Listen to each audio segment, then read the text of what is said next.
भाग्य और सफलता की प्राप्ति मिलेगी, साढ़े साथी से मुक्ति। नमस्कार, मैं एस्ट्रो गुरुमा डॉक्टर ज्योति जोशी आप सभी ज्योतिष प्रेमी एवं अध्ययनकर्ताओं का हार्दिक स्वागत करती हूँ।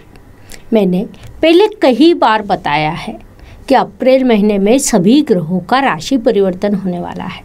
उसमें राहु, केतु और गुरु महाराज के राशि परिवर्तन का विश्लेषण हमने राशि के अनुसार स्वतंत्र रूप से किया है। अब हम शनि महाराज के राशि परिवर्तन का अध्ययन कर रहे हैं। उनके इस राशि परिवर्तन का आपकी धनु राशि पर क्या प्रभाव होगा, इस संदर्भ में अब हम विस्तार से वार्तालाप करेंगे। ग्रहों का भ्रमण, उनकी स्थिति और उसका मनुष्य जीवन पर होने वाला परिणाम, इसका अध्ययन ज्योतिष में किया जाता है। ग्रह जब राशि परिवर्तन करते हैं तो उसका बड़ा परिणाम राशि के अनुसार हर जातक पर होता है। अर्थात यह परिणाम शुभ अशुभ दोनों प्रकार का हो सकता है। उस अनुसार आने वाले 29 अप्रैल को बड़ी घटना होने वाली है, क्योंकि इस दिन शनि महाराज राशि परिवर्तन करने वाले हैं। मकर राशि से कुंभ राशि में इस प्रकार उनकी यात्रा रहेगी।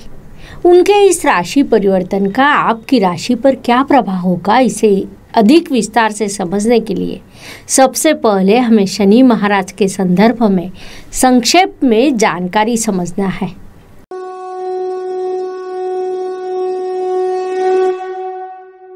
आपको पता है, शनि महाराज सबसे धीरे ग्रह माने जाते हैं। 2.5 वर्ष तक वे एक राशि में विराजमान रहते हैं, जिस कारण स्वाभाविक रूप से उनकी स्थिति का प्रभाव जातक पर 2.5 वर्ष तक होता है। इसीलिए उनका राशि परिवर्तन हर एक राशि के लिए सदैव महत्वपूर्ण होता है। शनि महाराज को कर्म एवं न्याय के कारक कहा जाता है। कर्म के अनुसार फल प्रदान करने वाला ग्रह अर्थात शनि भगवान है। वास्तव में उन्हें लेकर हमारे समाज में कई प्रकार की भ्रांतियाँ फैली हुई है।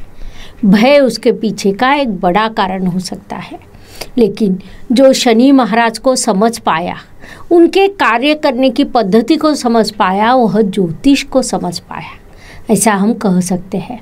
क्योंकि उनकी कार्य करने की पद्धति थोड़ी अलग है, फिर भी सरल एवं सीधी कार्य पद्धति किसी ग्रह की मानी जाती है तो वे शनि महाराज है। किसी काम को कितना भी समय क्यों न लगे, लेकिन वह काम अच्छे प्रकार से पूर्ण होना चाहिए, ऐसी उनकी मानसिकता रहती है। उस अनुसार शनि महाराज एक राशि में लगभग 2.5 वर्षों तक रहते हैं। इसीलिए उनकी साढ़े साथी 7.5 वर्षों की होती है। शनि महाराज के साढ़े साथी भी एक स्वतंत्र और गहन विषय है। साढ़े साथी का नाम सुनते ही अच्छों के पसीने छूट जाते हैं, क्योंकि एक प्रकार का भय उस संदर्भ में फैला हुआ है। वास्तव में शनि महाराज का नाम साढ़े साथी के बिना अधूरा रहता है। इसीलिए उस संदर्भ में भी हमें समझ लेते हैं। सबसे पहले तो साढ़े साथी अशुभ होती है, यह विषय दिमाग से निकाल दे, क्योंकि कुछ राशियों के लिए वह शुभ भी होती है। इतना ही नहीं, साढ़े साथी में भव्य दिव्य उन्नति हो सकती है। इसके कई उदाहरण बताए जा सकते हैं।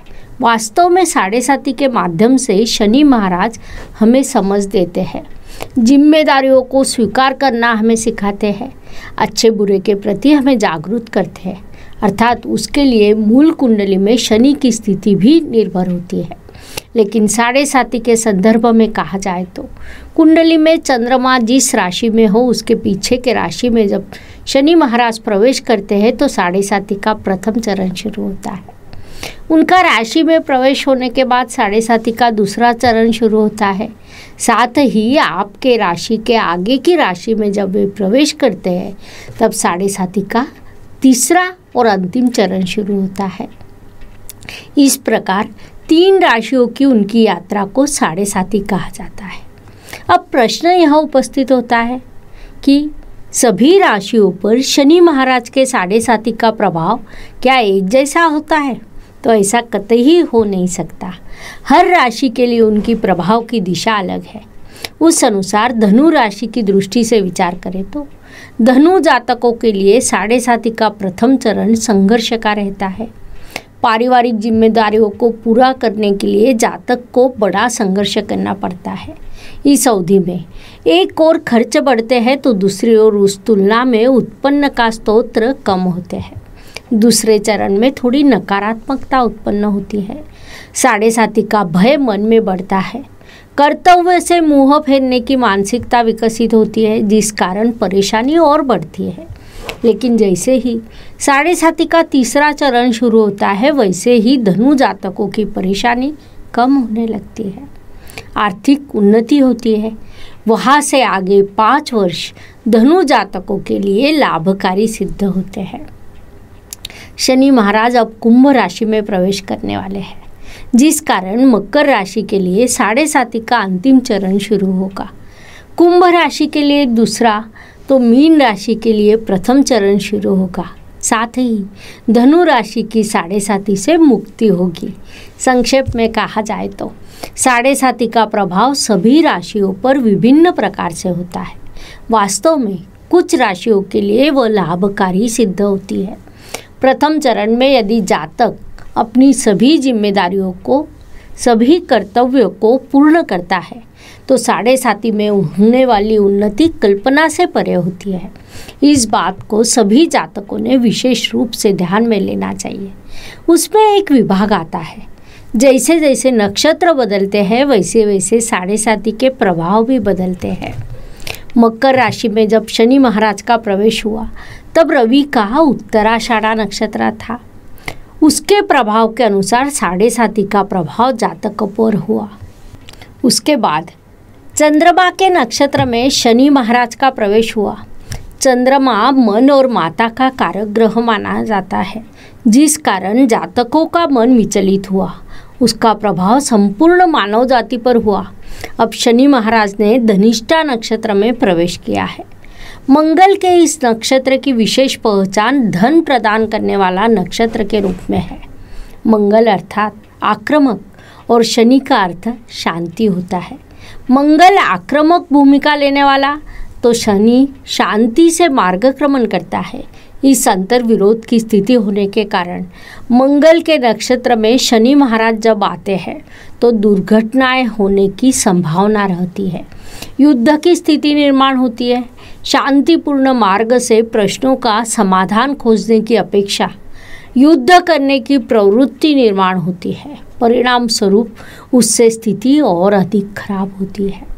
अब हम धनु राशि पर शनि महाराज के इस राशि परिवर्तन का क्या परिणाम होगा, इसे समझ लेते हैं। Please like, share and subscribe the channel और हाँ, बेल आइकॉन दबाना ना भूलें। धन्यवाद। धनु राशि की दृष्टि से विचार करें तो शनि महाराज आपके कुंडली में द्वितीय और तृतीय इन दोनों स्थानों के स्वामी हैं। अब वे राशि परिवर्तन कर आपके तृतीय स्थान में प्रवेश करेंगे। महत्वपूर्ण बात है कि उनके इस राशि परिवर्तन के साथ ही आपके राशि की साढ़े साथी समाप्त होगी।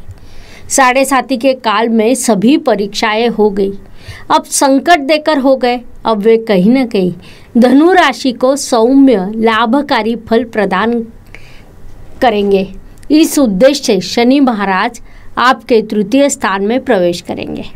साथ ही उपचय स्थान होने के कारण वह उन्हें विशेष रूप से अच्छा लगता है, क्योंकि ज्योतिष नियमों के अनुसार पाप ग्रह उपचय स्थानों में शुभ फल प्रदान करते हैं।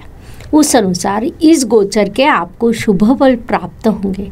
शनि महाराज का यह स्वराशि से मूल त्रिकोण राशि से होने वाला गोचर वास्तव में सभी राशियों के लिए लाभकारी रहेगा। उसमें भी धनु राशि को विशेष लाभ होगा, क्योंकि गत 7.5 वर्षों से आपने लगातार संघर्ष का सामना किया है। अर्थात जैसा मैंने पहले भी कहा, साढ़े साथी हर किसी के लिए अशुभ नहीं होती। वास्तव में कई राशियों के लिए लाभकारी, उन्नति करने वाली रहती है। आपके लिए साढ़े साथी कैसी होती है, इसका विश्लेषण मैंने पहले ही कर दिया है।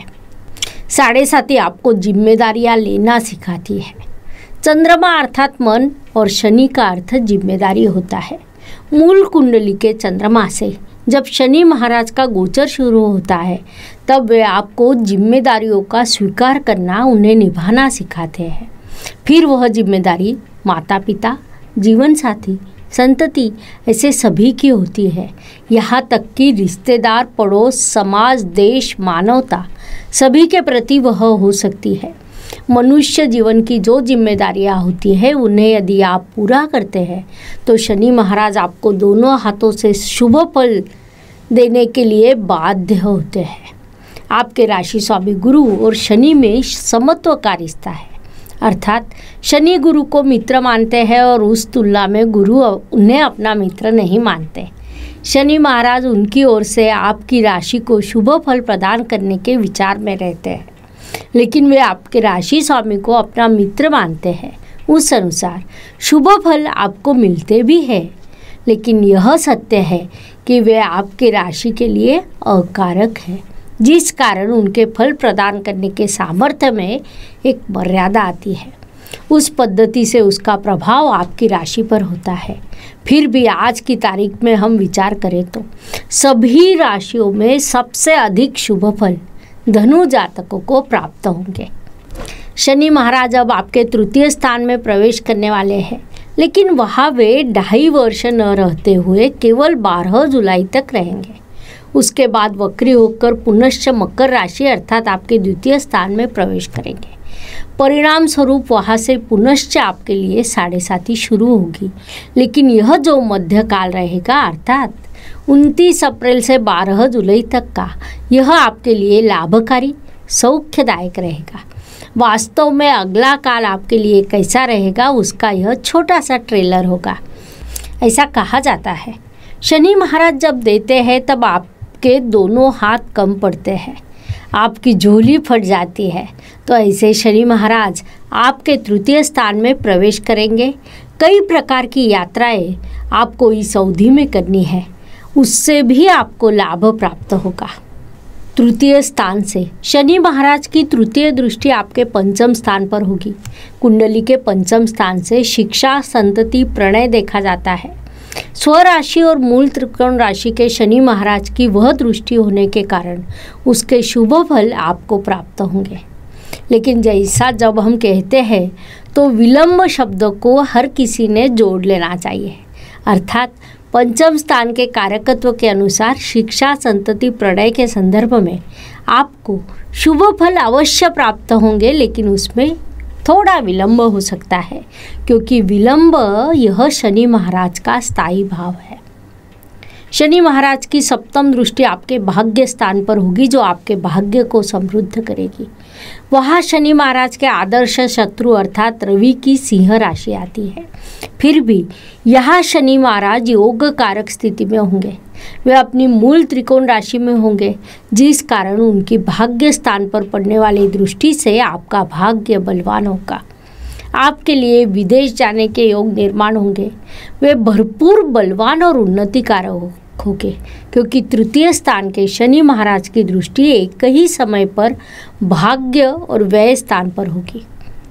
परदेश गमन के संदर्भ में जब हम विचार करते हैं तो मुख्य रूप से तृतीय, नवम और द्वादश स्थानों को देखते हैं। तृतीय स्थान के शनि महाराज की दृष्टि नवम और द्वादश स्थान पर होगी, अर्थात आप शिक्षा के लिए, व्यवसाय के लिए, नौकरी के लिए विदेश जा सकते हैं। संक्षेप में आप किसी भी कारण से विदेश जाते हो तो उसके शुभ फल आपको प्राप्त होंगे। आपके लिए सफलता के अवसर निर्माण होंगे। शनि महाराज की दशम दृष्टि आपके द्वादश स्थान पर होंगी। कुंडली के द्वादश स्थान को व्यय स्थान कहा जाता है। जैसे मैंने पहले कहा, इस स्थान से परदेश गमन देखा जाता है। वास्तव में व्यय स्थान को नकारात्मक स्थान माना जाता है, क्योंकि व्यय का अर्थ खर्च होता है। अप्रत्याशित रूप से होने वाले खर्च, हॉस्पिटल के खर्च उससे देखे जाते हैं। लेकिन तृतीय स्थान से पड़ने वाले शनि महाराज की शुभ दृष्टि आपके परदेश गमन के लिए अनुकूल और प्रगतिदायक सिद्ध होगी, अर्थात कुछ खर्च निश्चित रूप से होंगे, लेकिन शनि महाराज हमें मार्गदर्शन करते हैं। खर्च करें, जिम्मेदारियों को पूर्ण करने का प्रयास करें। पैसों को कमाना, उनकी बचत करना जितना महत्वपूर्ण होता है, उतना ही उचित समय पर उचित खर्च करना और भी महत्वपूर्ण होता है। क्योंकि पैसा मनुष्य के लिए होता है, मनुष्य पैसों के लिए कभी नहीं होता। इन सब चीज़ों का जब हम विचार करते हैं तो शनि महाराज की व्यय स्थान पर पड़ने वाली दृष्टि आपको शुभता प्रदान करेगी। कुल मिलाकर तृतीय स्थान से होने वाला शनि महाराज का गोचर आपके लिए भाग्यकारी, लाभकारी सिद्ध होगा। लेकिन 12 जुलाई को वे वक्री होकर पुनश्च आपके धन, परिवार और वाणी के स्थान में प्रवेश करेंगे। ग्रह जब वक्री होकर पीछे की राशि में जाता है तो उसके वहाँ कुछ काम अधूरे छूटे हुए होते हैं, उन्हें पूरा करने के लिए वह जाता है। उस अनुसार वक्री अवस्था का ग्रह पीछे के स्थान में फल अधिक तीव्रता से देता है। अर्थात आपके लिए पुनश्च 7.5 शुरू होने वाली है। परिणाम स्वरूप 7.5 के जो प्रभाव पहले थे वह अधिक तीव्रता से आपके सामने आ सकते हैं। साथ ही द्वितीय स्थान से संबंधित कुछ शुभ फल भी प्राप्त होंगे, क्योंकि वहाँ पुनश्च शनि महाराज मकर राशि आती है जिसे श्रमिक राशि कहा जाता है। इसलिए उनके कुछ शुभ फल आपको प्राप्त हो सकते हैं। लेकिन जनवरी 2023 के बाद शनि महाराज आपको दीर्घकाल शुभ फल प्रदान करेंगे। अब उनका केवल एक छोटा सा ट्रेलर आपको देखने मिलेगा। उससे आपको के भविष्य के शुभ काल का अंदाज लगा सकते हैं। इस समय काल में उपायों की दृष्टि से विचार करें तो शनि महाराज को कर्म फल दाता कहा जाता है, क्योंकि वे कर्म के अनुसार फल प्रदान करते हैं। उनके अशुभ फलों की तीव्रता कम करने के लिए, शुभ फलों में वृद्धि करने के लिए एक ही उपाय सर्वोत्तम है और वह है शिव उपासना। उस अनुसार शनि महाराज के इस गोचर काल में धनु जातकों ने पंचगव्य और गंगा जल के साथ कपिला गाय का पूजन करना शुभ रहेगा। इस प्रकार शनि महाराज का राशि परिवर्तन धनु राशि पर कैसा रहेगा, यह समझने के लिए इतनी जानकारी पर्याप्त है। पुनश्च अवश्य मिलेंगे। धन्यवाद। शुभम भवतु। जय ज्योतिष।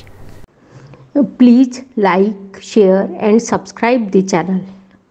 और हाँ, बेल आइकॉन दबाना ना भूलें। धन्यवाद।